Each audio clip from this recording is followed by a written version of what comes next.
Yo. Yo. What's going on? You know, just vibes. Yeah, just vibes, man. Look, this computer almost ruined your boy's night, man. Mm-hmm. Like, for real. I got 2 trivias for y'all. Okay. Today. One is a did you know? Did you know that the Monadnock Building The what? was once the largest office building in the world? In the world? The Monadnock Building. It was once the largest building in the world. Also, it is currently the largest brick load-bearing wall in the world. Yes. Part of it. Okay. Part of it. Yeah. Yeah, did you know that? No. I have no idea what building that is. That is remember the building we went to in with the sandwich shop downstairs? Yes, that building. Yes. Also, here's a real trivia question. Let's just see if y'all know. No multiple choice, just a question for y'all to chew on while we play the intro. Name one of the people was one of the lead designers for the 1893 World's Columbian Exposition. Do you know? You know one person? Possibly. We gonna see. We gonna find out for sure. But right now, 77 Flavors of Chicago. Let's get it. It's Sarah. And it's Dario. And we traveled through all of Chicago's 77 community areas. We shared some great stories and took you to our favorite restaurants. But you know what? There's more Chicago history and food to discover. So join us as we connect you to the greatest city in the world. You know why? Because this is 77 Flavors of Chicago.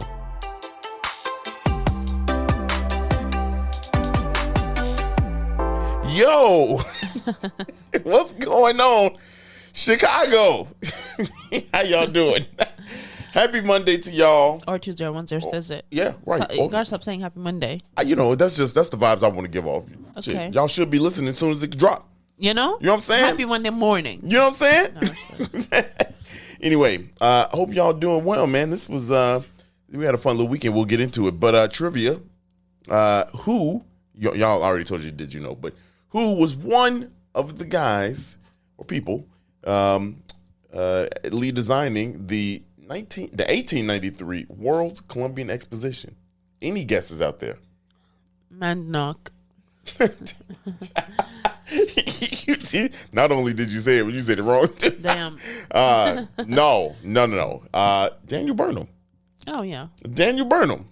I knew that. But I was going to say something dumber. What was you going to say? Now I want to know. I was going to say the guy from Loki. Yeah. Victor Timely? Victor Timely. Or what's his name? What's the other little short dude? Asian dude. Oh. What was it? Victor. It starts with an O. Yeah. OG or OC or something. OB or something. OB. Yeah, OB. Yes. Y'all, welcome. I hope y'all knew that. That trivia question was kind of easy. Yeah. It was kind of easy. Yeah, that's why I got it right. Yeah, that's why you got it right. Yeah. We got a fun episode for you today, but we got to talk to you about, we got several things. Yeah, what was the highlight of your week this week? Dropping them shirts. We dropped some hoodies, y'all. Y'all were crazy. Alert. New merch alert. Is this the one? Yeah. New merch alert, y'all. Hell yeah. Yeah, you can go to our website. I think we got literally a handful left of this first run. We didn't want to go too crazy. Yeah, we don't know. You know, sometimes y'all be pump faking. If we being real, people be like, man, that shirt is nice, man. That shirt nice, man. I'm gonna get it. Yeah. You know, and then we come out with this stuff, and now you be like, I don't think I want to do that. Right. Come on now, stop that. So we came out with shirts, and y'all came with it. Y'all came through. Yeah, y'all really did come through, man. We got we had the first order almost sold out. Yeah. Our website is www.77flavorsshy.com. That's shy for Chicago. 77 is just the number 77flavorsshy.com. And once you're on there, there's a little shop tab. Yeah. It's the only piece of merch we have, and probably the only piece of merch we'll have for a little while. For just a little bit, you know. It doesn't really, you can't really tell it's a podcast merch. We wanted it to be something that you can wear anytime. Yeah, that was all Sarah's being. And I jumped on board. I agree with her. Yeah. The shirt on the front is very Chicago. Super Chicago. Art, music, history, architecture. Food on the front.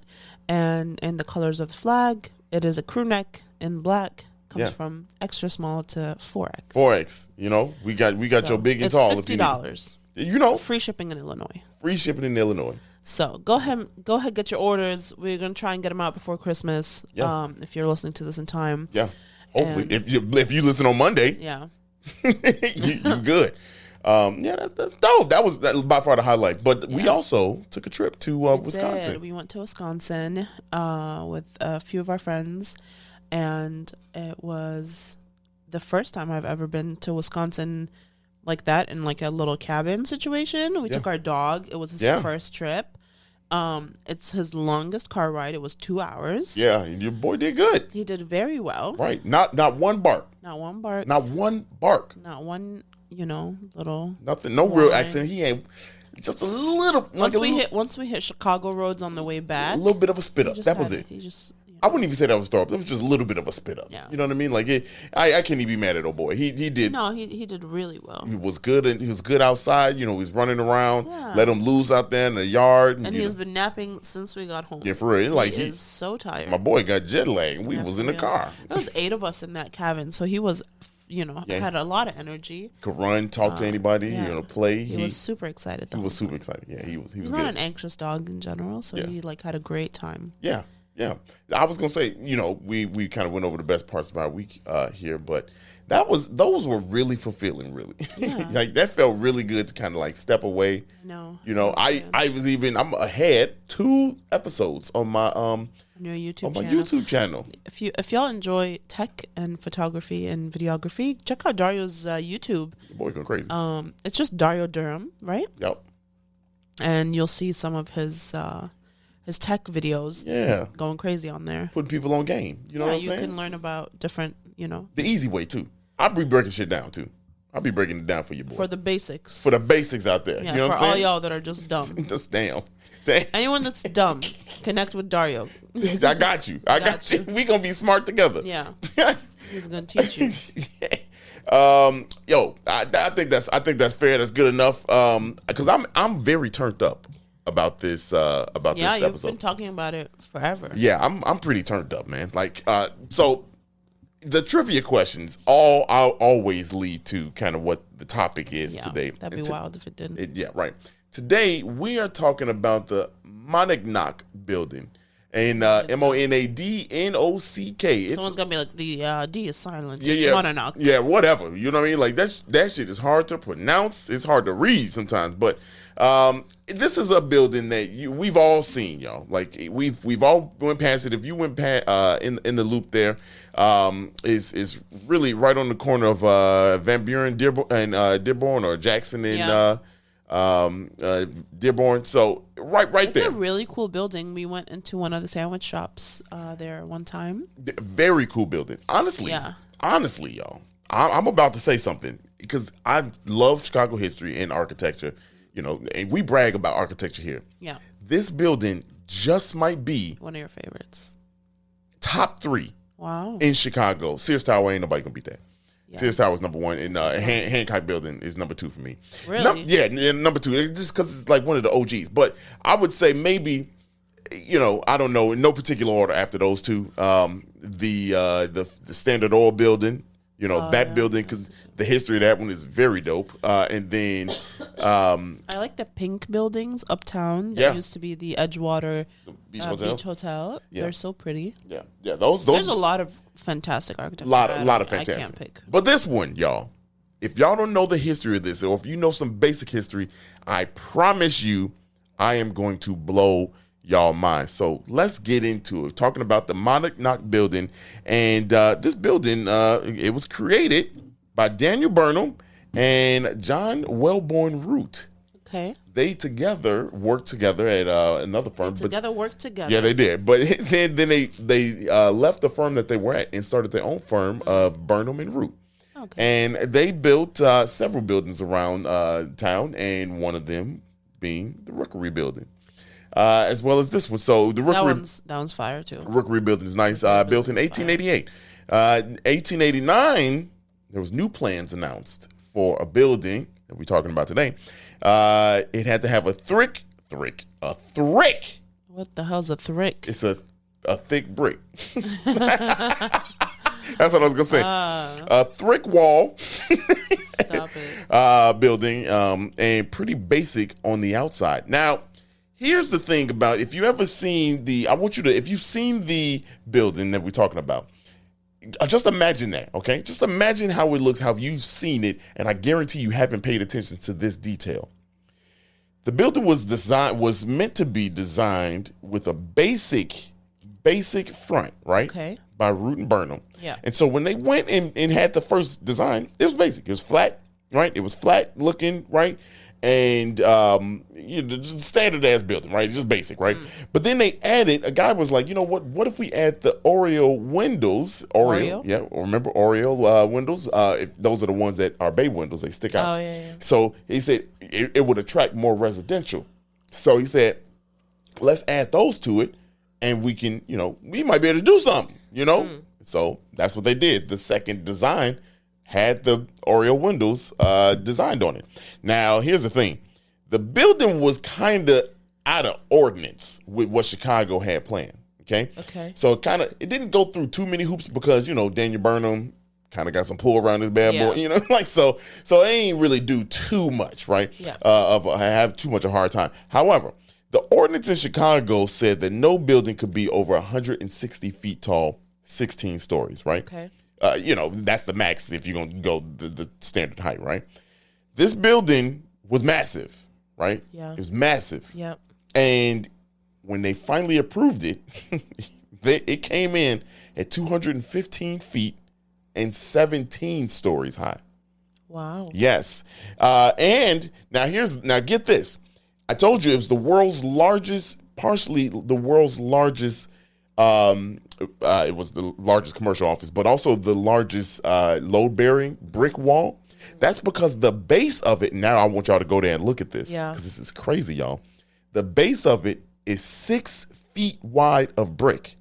Wow. Now, if you don't know what a load-bearing wall is, a load-bearing wall is just that. It's, thicker on the bottom because the weight of the building is being held up by itself. Yeah, by the wall. That's why when you do construction on your own house, and you don't know that it's a load-bearing wall and you knock it over, then the building is going to fall. Yeah, it's going to fall. Yeah. So, and then obviously it gets thinner at the top. So the base of it, the base of part of the building, I keep saying part because I'll tell you more, is 6 foot wide.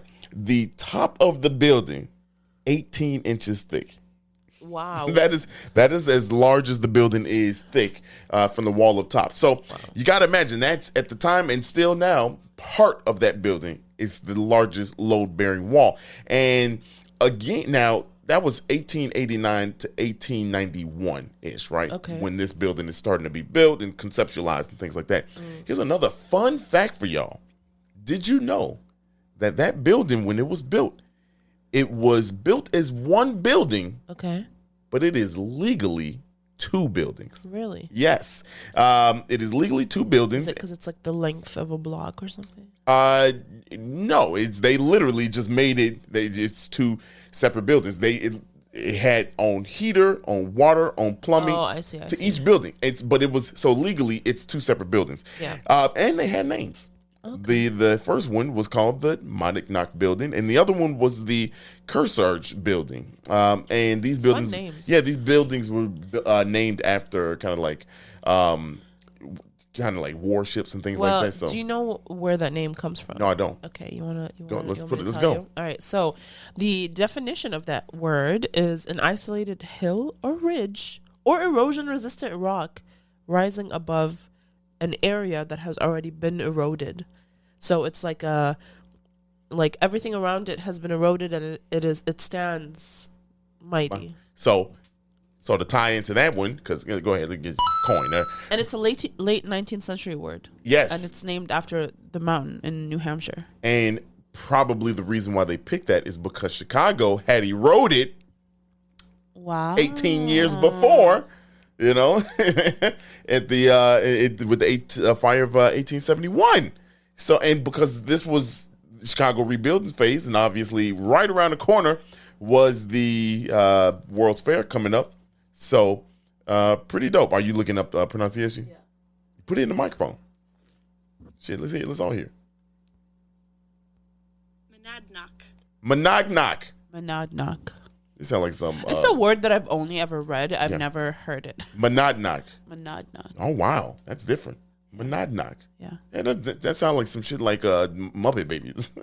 Monadnock. I don't know. Yes. Yeah. Continuing though, 1891 to 1893, the second half of that building was built. Oh wow! So during or after the Worlds? So this was while the first building was under construction. John Root died. Oh. And Daniel Burnham was left to himself. So while this first building is being built, first two, I guess you want to say, are being built, Daniel Burnham said, you know what? I'm going to just focus, since that's already done, I'm just going to focus on the World's Fair. Yeah. Because that's what he had to do. He had to focus on the World's Fair solo. So that's what they did, right? He focused on that. But in the meantime, the project was sold and built by a new firm. So this new firm, they were William Halliburton and Martin Roche. They were the number 2 firm in Chicago after, of course, Root and Burnham were number 1. And they decided to finish the project. I guess the project was done, but it done. So they built the second half of the building? They built the second half of the building, extended from the original. Oh, wow. And guess what? This was also 2 buildings. So technically it's 3? 4. 4. It's 4 buildings. So that because they built 2, and the first one was technically legally 2. So if you ever walk by that building, does it not look cohesive then? I'm gonna get to that actually. Okay. I'm actually gonna get to that because I can't remember now.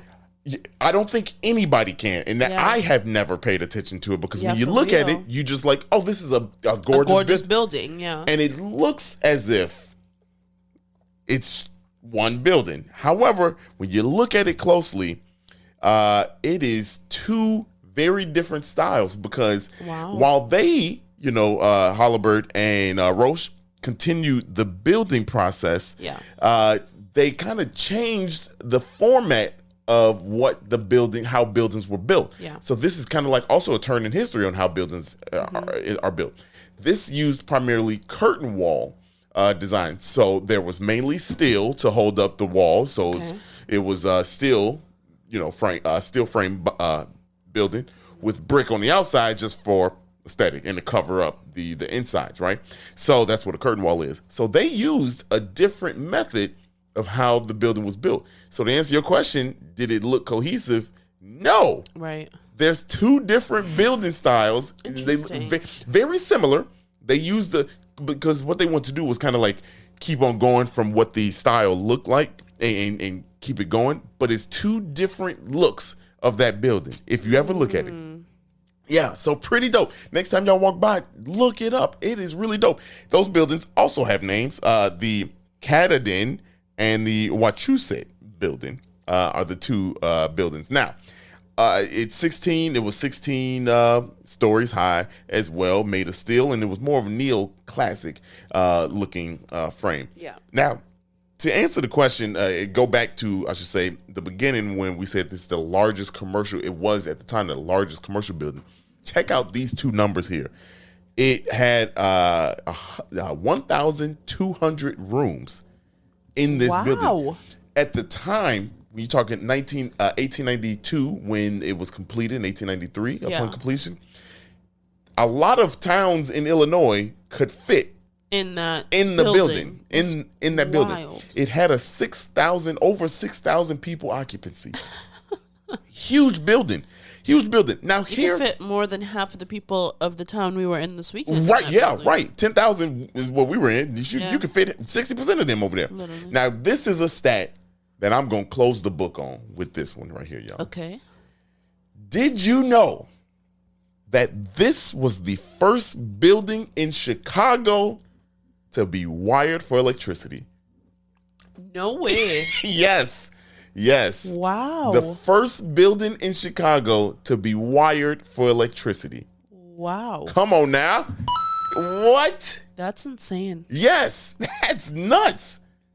Wow. So now y'all know why I say this is probably the coolest. One of the coolest buildings, because not only is it an architectural, marvel, but it is historic by all means. Yeah. Of this building. You know what I mean? Of course, it's on the National Register of Historic Places because the building was threatened to be taken down. Right. So crazy there. But yes, there you go. It's technically in the theater district, right?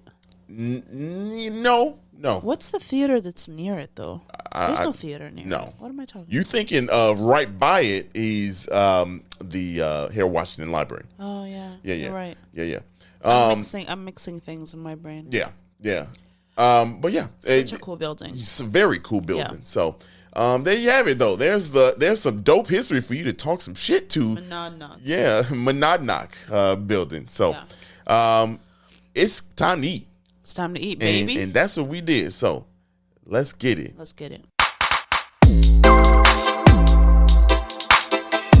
right. So we wanted to kind of keep with the theme of the season. Yeah. You know what I mean? Yeah. I enjoy the festivities of the winter. I do. I like winter traditions in general. Yeah. And oops. This mic hates me. And so I wanted to do something that we'd never done before. Neither one of us, not together or not individually. And I wanted to go to the Walnut Room. Yeah. Man, look, y'all. We talked about this. I have never been to the Walnut Room. 40 years of my life. Almost 40. That's crazy. I've never been to the Walnut Room. Now, I've been inside the Walnut Room, but not to eat. I've never been there to eat. I actually just took my camera there. And, I'd never seen it before in my entire life. Yeah, I mean, unreal. I'd been to that Marshall Fields Macy's building a bajillion times. Even as a child, I've been there. Yes. But never to the 7th floor. Never to the 7th floor. Yeah. Which is absolutely wild, that we can go this far and not see something like that. Yeah. But you know what? We've learned on this podcast, you can't put past what people know. So or what people might have seen. So I fall in that too. You fall in that. Yeah. For sure. I think I've been in that Macy's building when it was still Marshall Fields. Oh, I'm definitely pretty sure. Oh, I know we have. Well, yeah, you were like an adult when it changed. Yeah. I was but also 13. Yeah, but also I know my mom worked in Loyola. Yeah, not too far, right? Yeah, she did Did Loyola. she also work like downtown somewhere? Loyola. Yeah, right. That's across from the Hancock Building. Yeah, right by the Hancock Building. So but we were downtown. Right. So we would come down State Street. Yeah. I'd have been to the parade.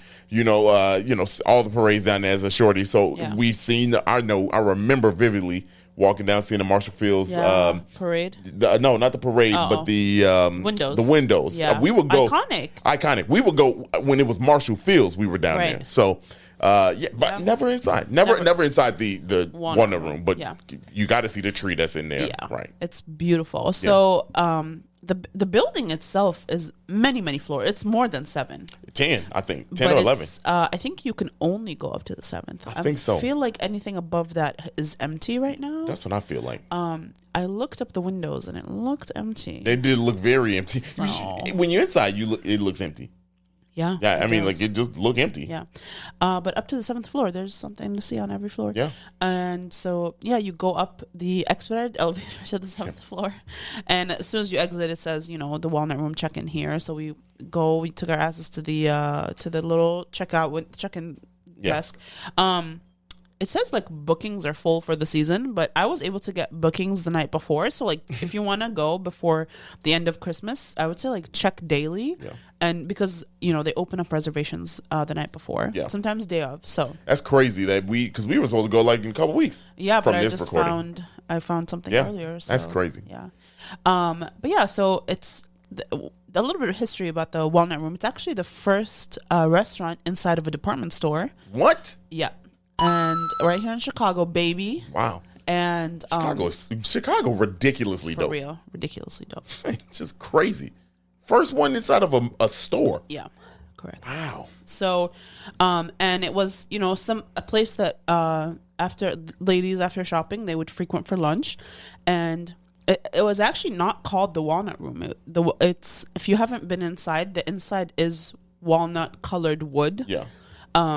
It's a lot of wood, y'all. A lot of wood, floor to ceiling. Yeah. And so the people that would go to lunch there started calling it the Walnut Room, but that's not the name of the restaurant.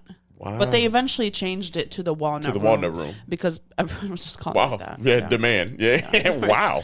No one would call it by its actual name. So wow. But yeah, it's absolutely beautiful. It is 17,000 square feet. See, man, look, y'all, this is as Chicago tradition as you can get. Huge. You gotta I'm saying you gotta see it because I'm saying it and I truly believe. But like I just saw it, so like if you down there, I mean, I bet you tourists have seen it. More tourists have seen it than Chicagoans have seen it.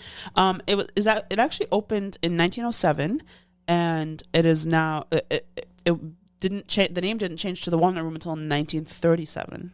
Wow. Yeah. Took them 30 years to just call it. They had to. It must have been a lot of people calling it Walnut Room. Over 30 years? I mean, the whole thing is walnut. 3 decades? Circassian walnut. Like, how did that rumor just get? It just made you, where you going? Walnut Room. Yeah. After a while, the name, it catches on. People were just like, you know what? People are like, we're not. Walnut Room. Yeah, you know how Chicagoans are with the names of the buildings. Yeah, for they real. Don't like to. Right, we don't like we don't like to conform at all. For real. We say what it is, and that's what it is. Yeah. And it is one of the most popular dishes there is Mrs. Herring's chicken pot pie, which the origin of that recipe is debatable. But assuming that it was a lady that worked there that came up with this recipe is probably the most popular story, but there are many stories about the origins of that recipe that some are contradictory of each other, but we don't need to talk about that. Neither here nor there. Yeah. But yeah, so during the regular hours, you can go there and it's just a regular dining restaurant. With the big pretty Christmas casual. tree. Well, during this from November to January, there's a huge 45-foot Christmas tree.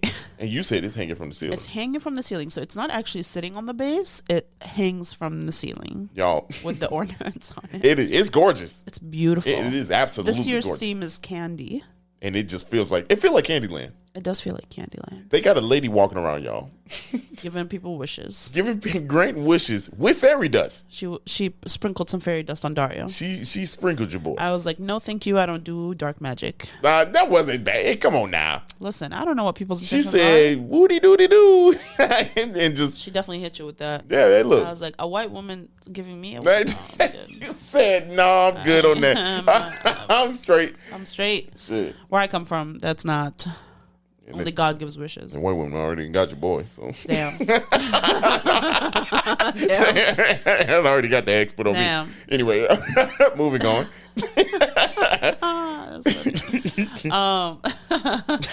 But yeah, so we sat in the main room. You can either sit, there's seating by the windows. They're beautiful windows overlooking State Street. There's seating in the main area where the tree is. There's 17,000 square feet, guys. Yeah, there's a right. lot of seating. You can do some shit up there. But we sat by the tree. Yes. And we had 3 different items. We definitely had to order the chicken pot pie. It was good. Which comes in a super hot bowl. And there's no actual pie crust on the bottom of the pot pie. It just the crust comes on top, and then the filling is in the middle. Yeah, buddy. Very delicious. One of the best pot pies. Classic. It's a classic pot pie recipe. There's no twists about it. Yeah. There's no special ingredients in it. It's just peas, carrots, chicken, cream sauce. The fact that they've black pepper. Yeah, for the fact that they've been doing it for 16, 17 years, something like that. Like that, yeah. Bro, like that, like. It is good though. I ain't gonna lie. It's very good. It's fire. Like I would honestly get that probably every time. Yeah, it's really good. Every single time. It's hearty. It's filling. That's the thing. We shared it, but it's great for one person. One person? Oh yeah. One person? I'm with it. Like I think I would do that every time.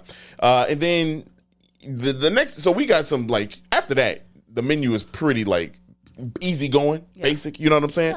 Yeah. It's a light lunch menu. It is a light lunch menu, yeah. Like there's items on there, but nothing like too extravagant or anything like that. Like I got the chicken salad sandwich, which is their like holiday special walnut salad sandwich, chicken salad, and it was really delicious. Yeah, the bun kind of looks, when you layer butter in between, like you fold the bread and butter. Yeah. It was not a croissant, but it gave the vibe of a croissant. It had the little swirls. Yeah, definitely has swirls. Had a little scoop of chicken salad in there with some lettuce, tomato. Very delicious. I mean, honestly, the only critique really is that it's kind of small. You get one scoop and that's it. It's meant to be a light lunch. It is a light lunch, I guess. And you're not trying to get satiated like that in the middle of the day, right?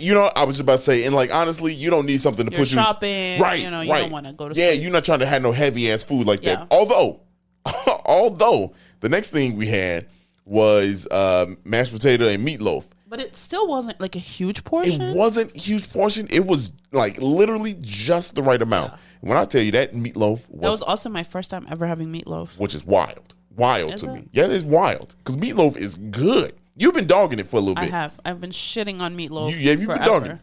You know why? Because I'm an asshole in some senses. Like I need to relax is what it is. Yeah, I just need to calm down and stop being pretentious. I don't know I don't know why you thought meatloaf was just ridiculous. It's just like a there's not what I picture meatloaf as is someone putting a bunch of ground beef in a pot and then smearing ketchup on top of it. I don't know. I can't imagine it being seasoned. I don't know where you got that image from. That's what the movies. What movie? The American movies. Yeah, I mean my mom never made it. Yeah. I had never seen it before in real life. Yeah, I never till this last weekend. My daddy makes some smacking. I'm sure. Meatloaf. But to be fair, your dad is black. So. Yeah, right. So, you know what I'm saying? Like, a little different. Are we talking about white people meatloaf? Who cares? Or non-white people meatloaf?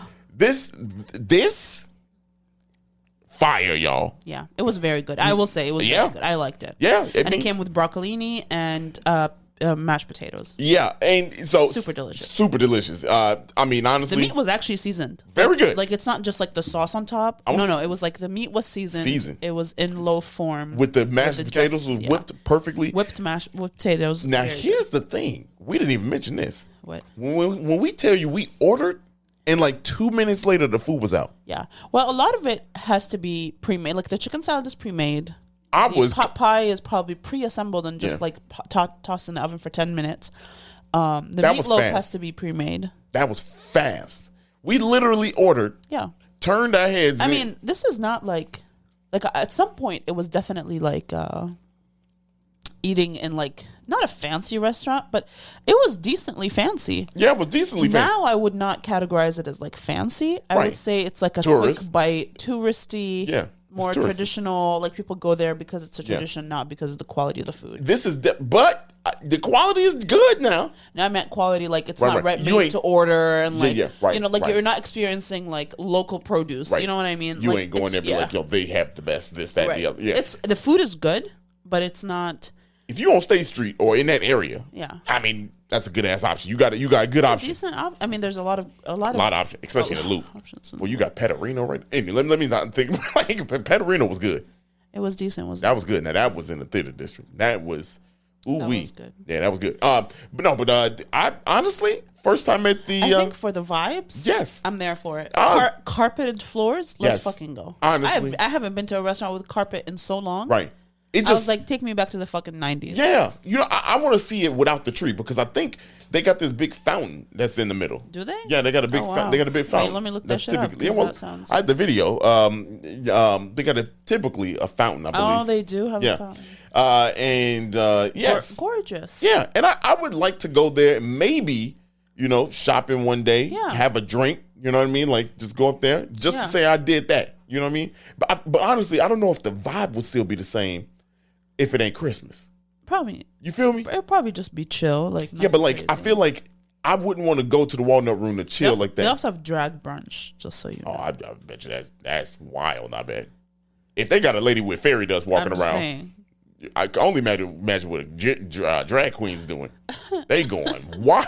Their menu is also pretty small. They have 5 salads, 4 sandwiches, and then like 4 or 5 of their Walnut Room favorites. And then a few items that are shareables, like, bread and shit like that. So bread and shit. Pretty small menu.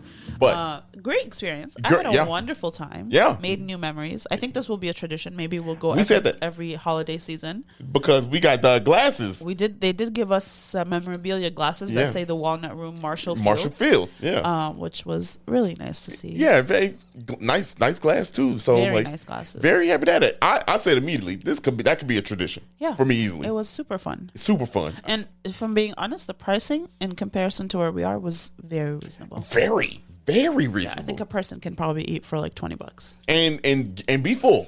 Be full too, y'all. So correct. That's it, y'all. That's it. That's all I got. That's all I got too. Yeah, if you like this episode, you know what time it is. Go ahead and send it to someone you like. You can actually, there's a new way to support us. You can actually buy our merch. Let's go. But sharing this episode will also very much, support us. Follow us on Instagram if you haven't yet. We are 77 Flavors Shy on all social media. Mm-hmm. Do that. We highly like you. We strongly like you, huh? Yes. Yeah. Till next time, y'all. Peace.